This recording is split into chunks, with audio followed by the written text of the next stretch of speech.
मरकुस रचित सुसमाचार 5वां अध्याय। और वे झील के पास गिरासेनियों के देश में पहुंचे, और जब वह नाव पर से उतरा तो तुरंत एक मनुष्य जिसमें अशुद्ध आत्मा थी कब्रों से निकलकर उसे मिला। वह कब्रों में रहा करता था, और कोई उसे सांकलों से भी न बांध सकता था, क्योंकि वह बार बार बेड़ियों और सांकलों से बांधा गया था। पर उसने सांकलों को तोड़ दिया और बेड़ियों के टुकड़े टुकड़े कर दिए थे, और कोई उसे वश में नहीं कर सकता था। वह लगातार रात दिन कब्रों और पहाड़ों में चिल्लाता और अपने को पत्थरों से घायल करता था। वह यीशु को दूर ही से देखकर दौड़ा और उसे प्रणाम किया, और ऊंचे शब्द से चिल्लाकर कहा, हे यीशु, परम प्रधान परमेश्वर के पुत्र, मुझे तुझसे क्या काम? मैं तुझे परमेश्वर की शपथ देता हूं कि मुझे पीड़ा न दे। क्योंकि उसने उससे कहा था कि हे अशुद्ध आत्मा, इस मनुष्य में से निकल आ। उसने उससे पूछा, तेरा क्या नाम है? उसने उससे कहा, मेरा नाम सेना है, क्योंकि हम बहुत हैं। और उसने उससे बहुत विनती की कि हमें इस देश से बाहर न भेज। वहां पहाड़ पर सूअरों का एक बड़ा झुंड चर रहा था, और उन्होंने उससे विनती करके कहा कि हमें उन सूअरों में भेज दे कि हम उनके भीतर जाएं।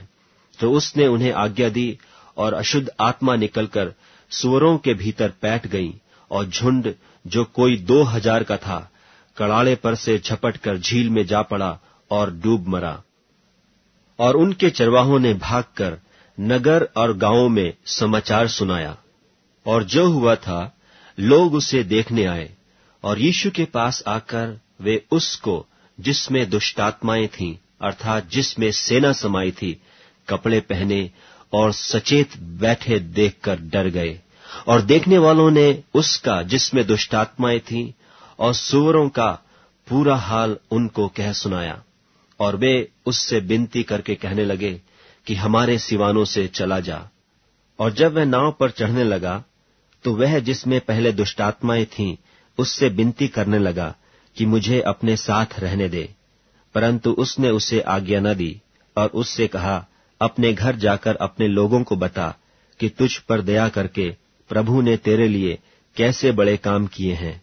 वह जाकर दिकपुलिस में इस बात का प्रचार करने लगा कि यीशु ने मेरे लिए कैसे बड़े काम किए, और सब अचंभा करते थे। जब यीशु फिर नाव से पार गया तो एक बड़ी भीड़ उसके पास इकट्ठी हो गई, और वह झील के किनारे था। और याईर नाम आराधनालय के सरदारों में से एक आया और उसे देखकर उसके पांवों पर गिरा, और उसने यह कहकर बहुत विनती की कि मेरी छोटी बेटी मरने पर है, तू आकर उस पर हाथ रख कि वह चंगी होकर जीवित रहे। तब वह उसके साथ चला, और बड़ी भीड़ उसके पीछे हो ली, यहां तक कि लोग उस पर गिरे पड़ते थे। और एक स्त्री जिसको 12 वर्ष से लोहू बहने का रोग था, और जिसने बहुत वैद्यों से बड़ा दुख उठाया और अपना सब माल व्यय करने पर भी कुछ लाभ न उठाया था, परंतु और भी रोगी हो गई थी, यीशु की चर्चा सुनकर भीड़ में उसके पीछे से आई और उसके वस्त्र को छू लिया, क्योंकि वह कहती थी, यदि मैं उसके वस्त्र ही को छू लूंगी तो चंगी हो जाऊंगी। और तुरंत उसका लोहू बहना बंद हो गया, और उसने अपनी देह में जान लिया कि मैं उस बीमारी से अच्छी हो गई। यीशु ने तुरंत अपने में जान लिया कि मुझ में से सामर्थ निकली है, और भीड़ में पीछे फिरकर पूछा, मेरा वस्त्र किसने छुआ? उसके चेलों ने उससे कहा, तू देखता है कि भीड़ तुझ पर गिरी पड़ती है, और तू कहता है कि किसने मुझे छुआ? तब उसने उसे देखने के लिए जिसने यह काम किया था चारों ओर दृष्टि की।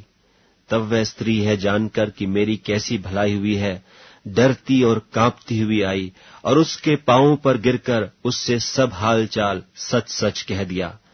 उसने उससे कहा, पुत्री, तेरे विश्वास ने तुझे चंगा किया है, कुशल से जा और अपनी इस बीमारी से बची रहे।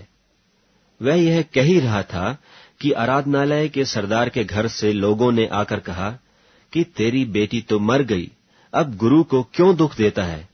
जो बात वे कह रहे थे उसको यीशु ने अनसुनी करके आराधनालय के सरदार से कहा, मत डर, केवल विश्वास रख। और उसने पतरस और याकूब और याकूब के भाई यूहन्ना को छोड़ और किसी को अपने साथ आने न दिया। और आराधनालय के सरदार के घर में पहुंचकर उसने लोगों को बहुत रोते और चिल्लाते देखा। तब उसने भीतर जाकर उससे कहा, तुम क्यों हल्ला मचाते और रोते हो? लड़की मरी नहीं परंतु सो रही है। वे उसकी हंसी करने लगे, परंतु उसने सबको निकालकर लड़की के माता पिता और अपने साथियों को लेकर भीतर जहां लड़की पड़ी थी गया और लड़की का हाथ पकड़कर उससे कहा, तलीता कूमी, जिसका अर्थ यह है कि हे लड़की, मैं तुझसे कहता हूं, उठ। और लड़की तुरंत उठकर चलने फिरने लगी, क्योंकि वह 12 वर्ष की थी। और इस पर लोग बहुत चकित हो गए। फिर उसने उन्हें चिताकर आज्ञा दी कि यह बात कोई जानने न पाए, और कहा कि उसे कुछ खाने को दिया जाए।